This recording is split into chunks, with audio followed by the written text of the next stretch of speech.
오늘 본문 사무엘상 28장 말씀을 이제 읽었는데요. 오늘 말씀을 보시면 먼저 제일 처음에 나오는 3절 말씀을 저희는 잘 살펴봐야 됩니다. 3절 말씀에서는 두 가지 사실을 기록하고 있습니다. 첫 번째는 사무엘이 죽었다라는 사실입니다. 앞선 25장에서 기록된 내용이죠. 또 둘째는 사울은 신접한 자와 박수를 그 땅에서 쫓아내었다라는 사실입니다. 사울이 하나님과 친밀한 관계를 맺을 때 하나님 안에서 정결함의 모습을 힘썼던 그 모습을 오늘 본문 28장 3절에서 또 회상하고 있습니다. 너무나 명백하게 이전에 일어났던 이 두 가지 사실을 통해서 지금 하나님과 멀어진 사울에게 이제부터 일어날 일에 있어 아주 중요한 전제를 먼저 3절 말씀에서 이야기하고 있습니다. 그리고 오늘 본문은 4절에서 그 배경을 설명을 하고 있는데요. 블레셋 사람들이 수넴에 진을 친 상황에 사울이 이스라엘 백성들과 맞서 길보아에 진을 치는 장면이 오늘 4절 말씀에 기록됩니다. 그런데 이전에 사울이 전쟁하는 그 마음가짐과 그 모습과 달리 오늘 본문에 묘사되고 있는 사울의 모습이 어떻냐면 위풍당당했던 이 사울의 모습은 온데간데 없고요. 블레셋 사람들의 군대를 보고 두려워하고 마음을 떨게 됩니다. 이에 사울은 여호와께 묻습니다. 하나님, 어떻게 하면 이 전쟁을 이길 수 있겠습니까? 어떻게 하면 두려운 마음을 다 떨치고 이 블레셋 군대를 제가 상대할 수 있습니까? 라고 여호와께 물었겠죠. 근데 오늘 본문에서 안타깝게도 하나님께서는 꿈에서도 우림으로도 선지자로도 사울에게 대답하지 아니하였다라고 말합니다. 왜냐하면 이미 하나님의 영이 사울을 떠났기 때문입니다. 사울이 마음이 불안하고 두려움을 가질 수밖에 없었던 이유가 분명히 여기에 제시되고 있습니다. 하나님이 함께하는 자는 평안함이 있고 하나님이 함께하는 자는 자신감이 있습니다. 상대가 누구라도 상관이 없고요.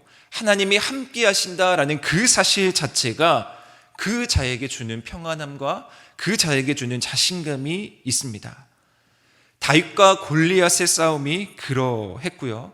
그 모습을 우리는 똑똑히 봤습니다. 그런데 사울은 이미 하나님의 영이 그를 떠났기에, 이미 하나님께서 사울을 떠났기에 블레셋이라는 군대, 그것이 중요한 게 아니라 하나님이 떠난 그 사실로 인해 사울은 두렵고 떨립니다. 하나님이 함께 하시지 않는 자의 전형적인 모습이죠.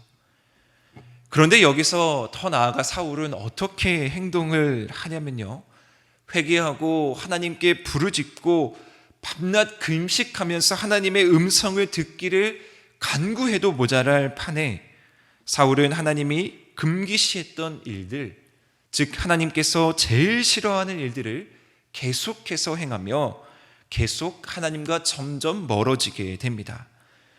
7절 말씀을 보시면 사울은 신하들에게 이렇게 명령하고 있습니다. 나를 위하여 신접한 여인을 찾으라. 내가 그리로 가서 그에게 물으리라. 여전히 사울은 자기 중심적으로 행동합니다. 나를 위하여 신접한 여인을 찾으라 라는 것입니다. 앞선 3절 말씀에서 분명하게 기록되어 있었던 사실, 사울이 박수와 신접한 자를 그 땅에서 다 쫓아냈는데 이제 사울이 자기가 먼저 그 신접한 여인을 찾아 나서는 것입니다. 불안한 마음에 하나님의 음성이 들리지 않기에 사울 역시도 이제 의지할 것이라고는 세상의 방법밖에 없었던 것입니다.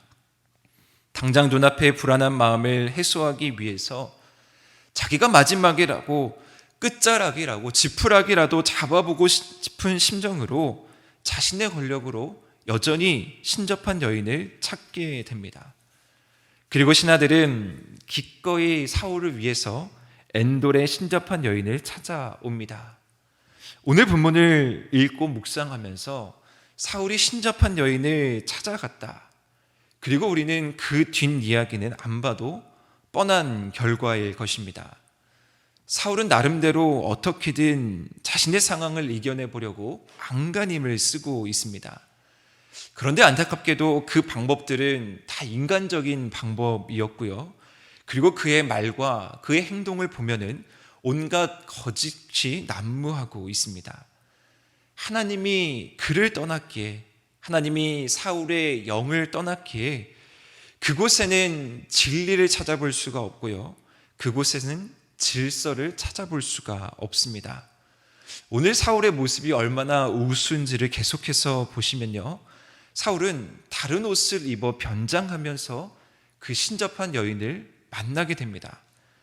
그런데 오히려 그 신접한 여인이 오늘 사울에게 뭐라고 말하고 있냐면요, 아마 이 신접한 여인은 변장해서 자신을 찾아온 사람이 사울이라고는 꿈에도 생각 못했던 것 같습니다. 9절 말씀을 보시면 신접한 여인이 사울에게 이렇게 이야기합니다. 사울, 이전에 있었던 사울 왕이 행한 일, 곧 그가 신접한 자와 박수를 이 땅에서 멸절시켰음을 나도 아는데 내가 어찌하여 내 생명을 올무를 놓아 나를 죽이게 하려 하냐라는 것입니다. 사울 왕이 신접한 자와 박수를 다 쫓아내어서 그것을 금지시켰는데 어찌하여 너가 나를 올무에 놓아 나의 생명을 위협하냐라는 것이죠. 그런데 사울은 거기에서 그치지 않고 여호와의 이름까지 들먹이면서 하나님의 이름으로 내게 맹세하노니 너는 반드시 벌을 당하지 않을 것이다 라고 이야기합니다. 하나님의 이름을 망령되이 일컫고 있는 것이죠. 얼핏 봐도 오늘 본문을 읽으면서 사울은 하나님께서 명령하신 계명을 다 어기고 있습니다.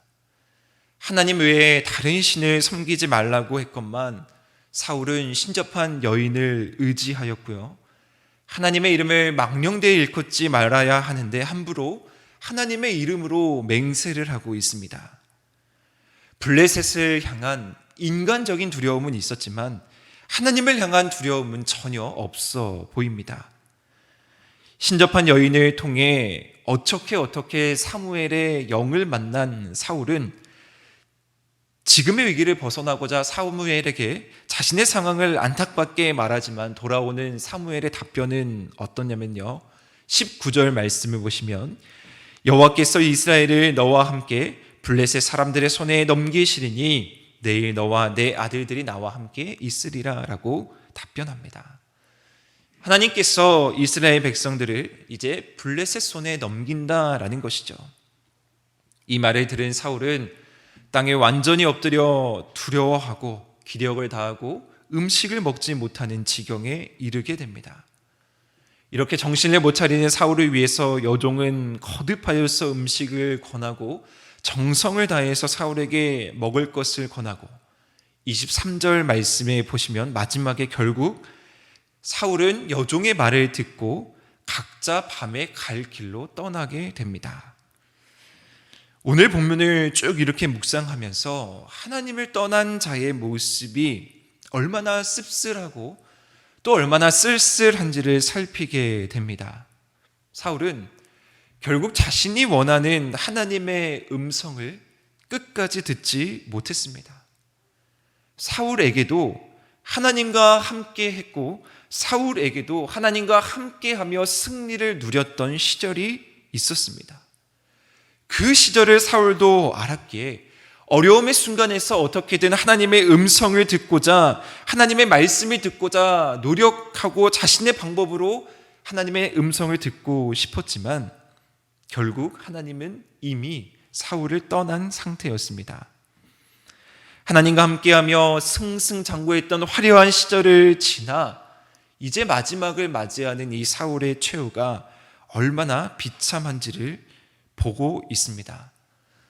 뚜렷한 하나님의 음성이 들리지 않기에 사울은 방황하고 또 방황하고 결국에 그에게 맞이한 것은 심판이고 죽음뿐입니다. 그리고 본문은 그때 사울의 모습을 어떻게 묘사하고 있냐면요, 아이러니하게도 자신을 보살피는 여종의 말을 따르게 되었다라고 기록하고요. 그리고 마지막 밤에 각자의 길로 떠난다라고 하면서 오늘 본문이 마무리가 됩니다. 저는 이 말씀, 자신이 굶주리고 자신이 기력이 다할 때 여종이 어떻게든 사울 왕을 살리려고 그에게 음식을 권하는 그 모습, 그리고 그 모습을 듣고 그 음식을 먹고 각자 밤에 자기의 길을 떠나는 이 모습이 참 쓸쓸하고 씁쓸해 보였습니다. 하나님의 음성은 듣지 못하고 인간의 여종의 나약한 목소리를 듣고 결국에 나름대로 자신이 살아보려고 하지만 밤에 각자의 길로 떠나는 그 모습, 흑암이 가득한 그 밤에 절망의 밤으로 들어가는 그 사울의 씁쓸한 뒷모습이 보입니다.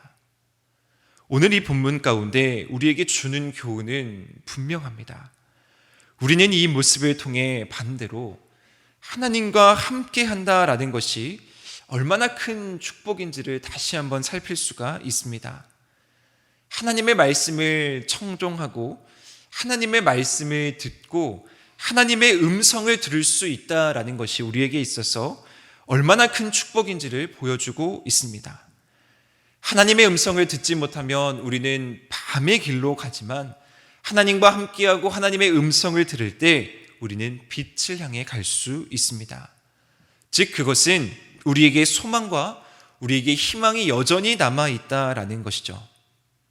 우리의 생각과 우리의 판단으로 애쓰고 힘쓰고 방황하는 것보다 명백하게 하나님이 함께 하셨을 때 주시는 그 축복을 누리면서 사는 삶, 내가 오늘도 하나님의 말씀을 붙들고 내가 오늘도 율법의 말씀을 지켜야 하는 이유가 바로 여기에 있습니다. 우리가 애를 쓰고 우리가 노력을 하면서 하나님 안에 머물러야 하는 이유가 바로 여기에 있다라는 것이죠. 우리가 조금이라도 하나님을 벗어나게 되면요, 우리도 사울과 같은 실수를 범할 수밖에 없습니다. 우리의 생각과 우리의 뜻과 우리의 판단으로 어떻게든 하나님을 우리의 영역 안으로 끌어오려고 합니다. 그러나 하나님께 부르짖어도 하나님이 응답하지 않는 순간 우리 역시도 하나님 외에 다른 신을 섬길 수가 있고요, 방황하고 절망의 길로 갈 수가 있습니다. 바라기는 오늘 하루 우리가 하나님의 말씀에 청종하면서 이 귀한 이 새벽의 시간에 정말 하나님께서 주시는 그 말씀에 귀 기울이며 하나님이 오늘 우리에게 주시는 답변과 함께 하나님과 동행하며 우리가 밤에 어둠의 길로 가는 것이 아니라 오늘도 밝은 길 가운데에서 하나님과 함께 승리하며 나아가는 우리 하늘의 모든 성도님들 되시기를 주님의 이름으로 축원합니다.